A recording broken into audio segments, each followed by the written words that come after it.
Assalamualaikum warahmatullahi wabarakatuh. Kali ini Ibu akan membahas tentang fungsi inverse. Perhatikan gambar diagram panah berikut ini.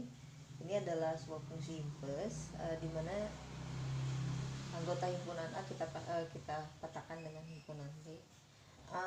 Dari A ke B itu ada fungsi F, dan dari B ke G adalah dari B ke A ada G. Kita lihat sini. F itu memetakan dari A ke B dan G memetakan dari B ke A. Oke. Nah, semua anggota A dipetakan dengan tepat 1 ke B, dan kebetulan gambar yang ada di sini adalah semua anggota B juga dipetakan dengan tepat 1 di A. Maka bisa kita tulis bahwa si G ini adalah inverse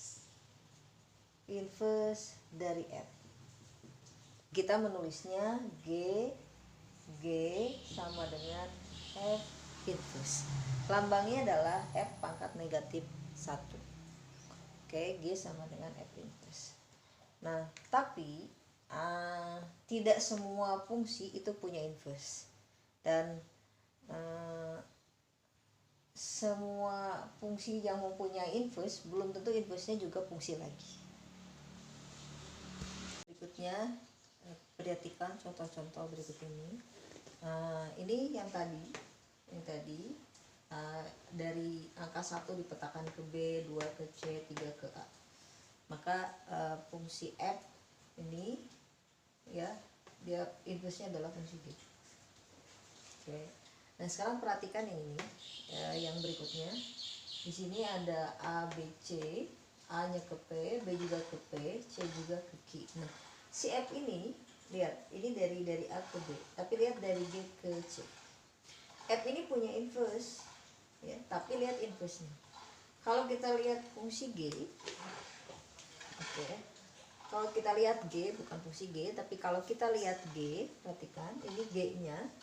Dari G berarti Q ke C, tapi P ternyata poligami ke A dan ke B. Jadi di sini dilihat bahwa F punya inverse, tapi inverse-nya ternyata bukan fungsi. Kenapa bukan fungsi? Karena salah satu syarat fungsinya dilanggar, yaitu nggak boleh poligami. Bagaimana supaya sebuah fungsi itu inverse-nya juga berupa fungsi lagi?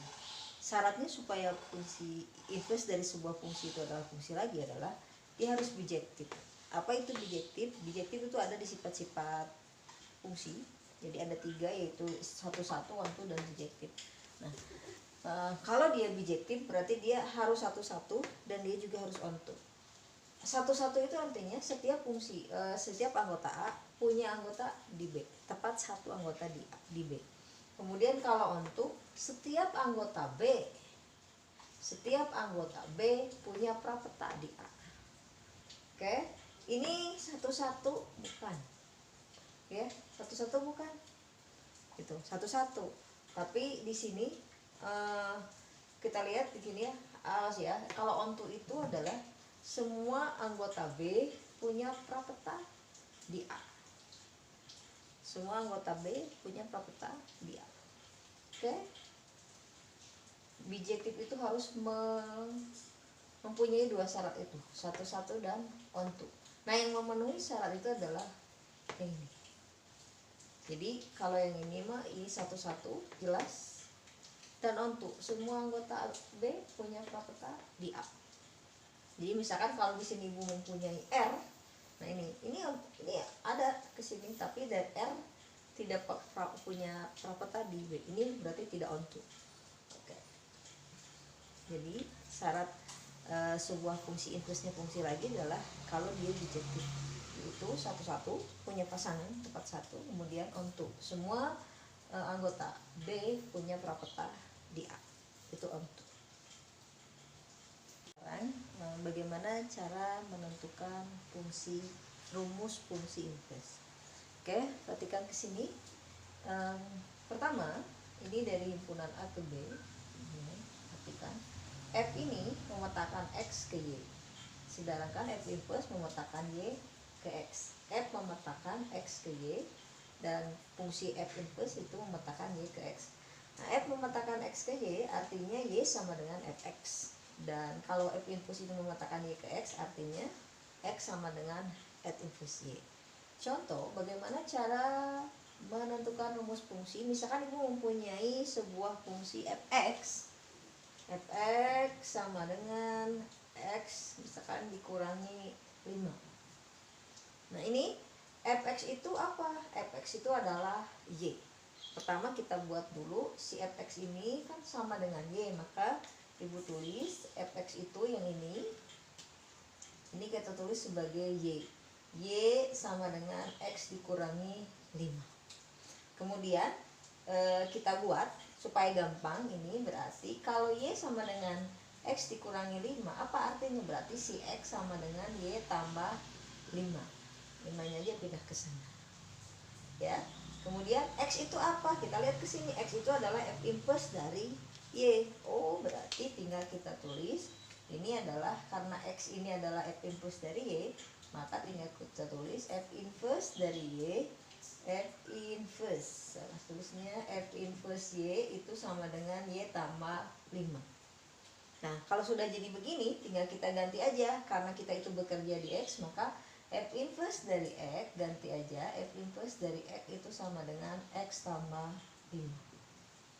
Oke, itu adalah salah satu contoh bagaimana menentukan rumus fungsi inverse. Selanjutnya ada lagi 3 contoh. Oke, mari kita bahas bagaimana cara menentukan rumus fungsi inverse. Oke, lihat yang pertama adalah fx sama dengan 3x tambah 2. Oke, yang pertama adalah fx sama dengan 3x tambah 2. Seperti yang tadi, fx itu adalah y, maka kita tulis y sama dengan 3x tambah 2. Nah, lalu berarti si 3x ini, apa artinya 3x ini? Berarti y dikurangi 2. 2-nya yang pindah, berarti di sini 3x sama dengan y dikurangi 2. Ingat, 2-nya yang pindah ke sana, cuma posisinya kita balik. Berarti dari sini 3x sama dengan y dikurangi 2. Ingat, x-nya harus sendirian. X-nya harus sendirian. Maka x sama dengan y dikurangi 2 dibagi 3.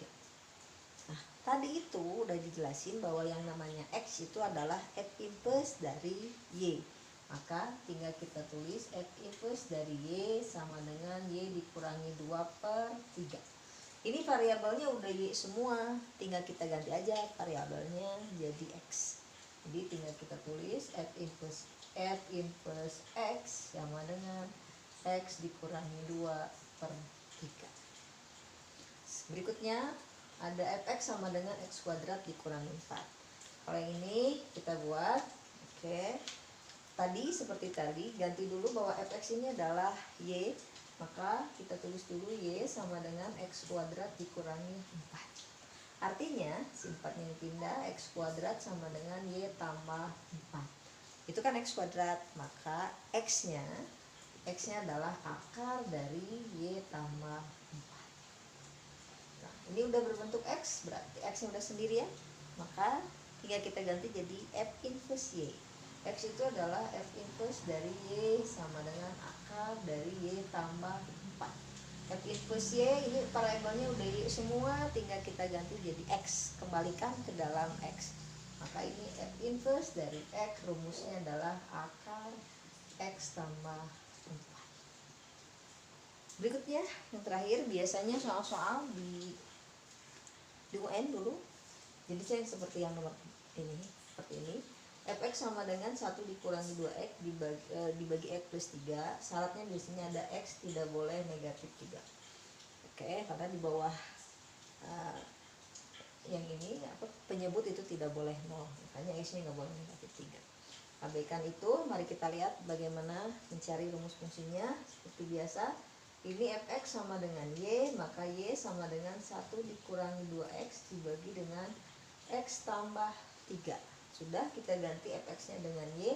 Lalu untuk yang ini spesial, maka kalikan y x tambah 3 ini kalikan dengan y. Jadi kita tulis y dikali x tambah 3 sama dengan 1 dikurangi 2x.